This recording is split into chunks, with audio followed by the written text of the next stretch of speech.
안녕하십니까. 명순권TV 명순권입니다. 자, 제가 오늘부터 새로운 영상을 올리기로 했습니다. 제목은 건강주의입니다.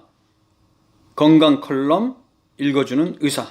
건강 칼럼 읽어주는 의사. 약자로 건강주의라고 붙여봤습니다. 자, 그동안 제가 칼럼을 몇 번 쓴 적이 있는데요. 이 칼럼 내용 중에 여러분들에게 도움이 될 만한 내용을 제가 읽어주도록 하겠습니다. 영상으로 만든 것도 있는데요. 영상 또 말고도 이렇게 제가 저의 좋은 목소리로 한번 좀 읽어보도록 하겠습니다. 자, 오늘 건강주의 1편 생활습관병 바로 알기입니다. 1번 생활습관병이란 현대인에게 가장 흔하면서 수명을 단축시키고 삶의 질을 떨어뜨리는 대표적인 질환이 바로 고혈압, 당뇨, 이상지질증, 보통 고지혈증이라고 하죠. 그리고 비만, 암, 지방간, 역류성 식도염, 기능성 위장장애, 과민성 대장증후군 등의 만성질환입니다.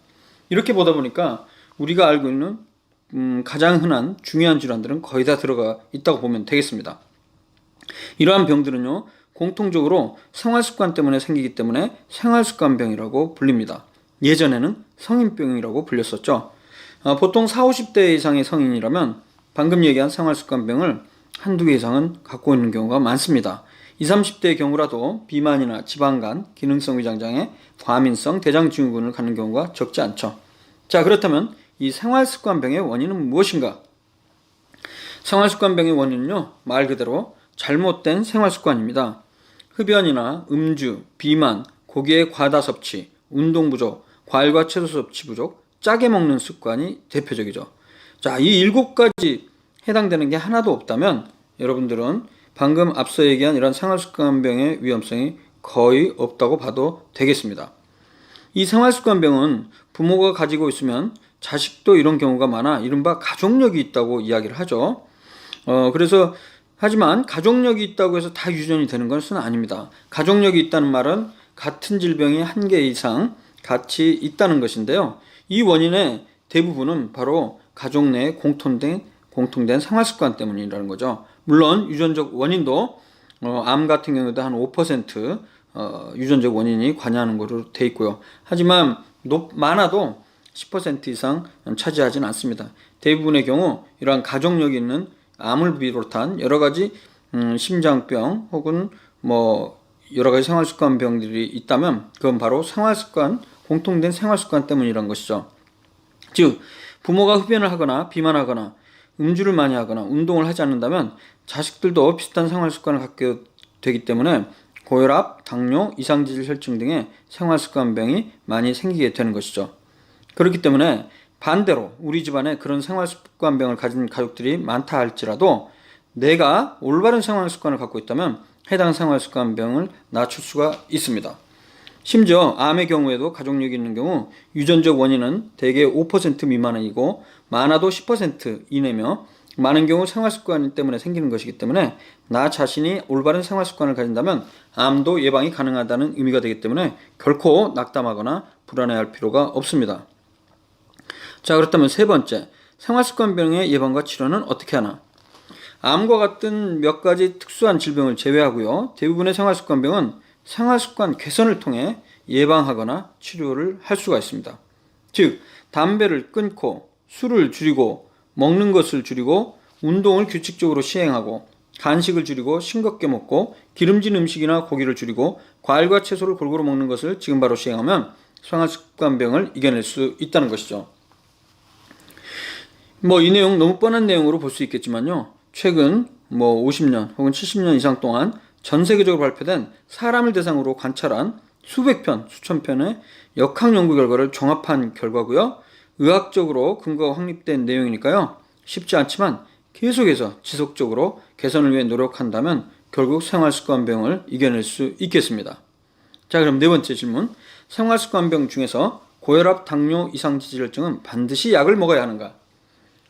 대표적 생활습관병인 고혈압, 당뇨, 이상지질증은 공통적으로 당장에는 특별한 증상은 없지만 조절과 관리가 되지 않으면 수년 후에 혈관의 동맥경화로 인해 협심증이나 심근경색, 뇌경색 등의 심혈관 질환 합병증이 발생해 생명의 위협을 초래하게 됩니다.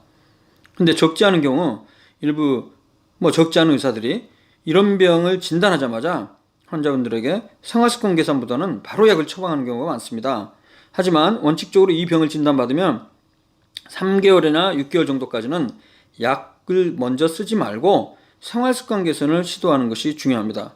앞서 언급한 바와 같이 생활습관병은 잘못된 생활습관 때문에 생기는 경우가 대부분이기 때문에 흡연을 한 경우라면 금연을, 과도한 음주를 한 경우에는 금주나 절주를, 비만의 경우라면 표준 체중을 목표로 적게 먹고 운동을 규칙적으로 시행하게 되면 혈압이나 혈당, 혈중 지질 수치를 정상으로 만들 수 있습니다.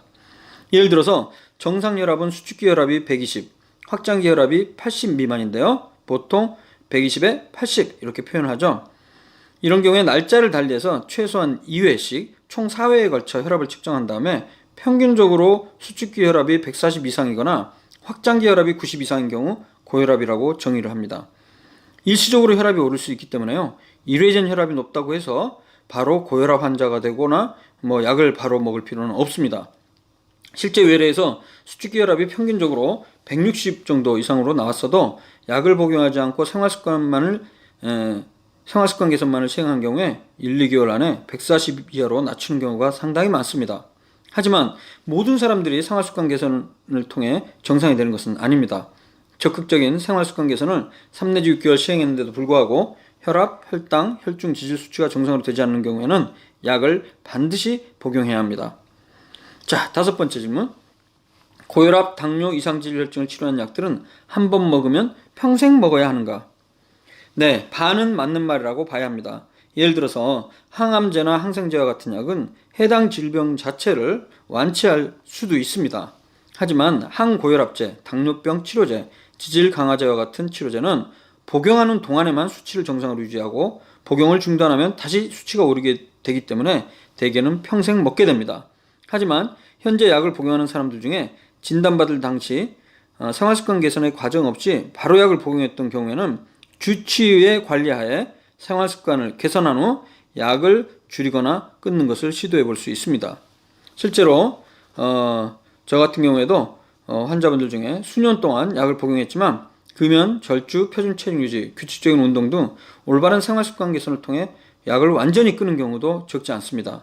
고혈압을 진단받은 환자가 담배나 술을 끊기 어렵다고 생활습관 개선을 하지 않고 그냥 고혈압 약을 먹은 경우에는 향후에 고혈압뿐만 아니라 당뇨병, 이상지질혈증 등 다른 질병들도 발생하기 때문에 먹는 약의 개수는 계속 많아지게 됩니다. 그렇기 때문에 반드시 생활습관 개선을 시도하는 것이 중요합니다. 네, 그럼 다음 편에서는 생활습관 개선에 대한 구체적인 방법과 최신의 의학적 근거에 대해서 살펴보기로 하겠습니다. 네, 지금까지 건강주의, 건강 칼럼을 읽어주는 의사 1편 생활습관병에 대해서 알아봤습니다. 감사합니다.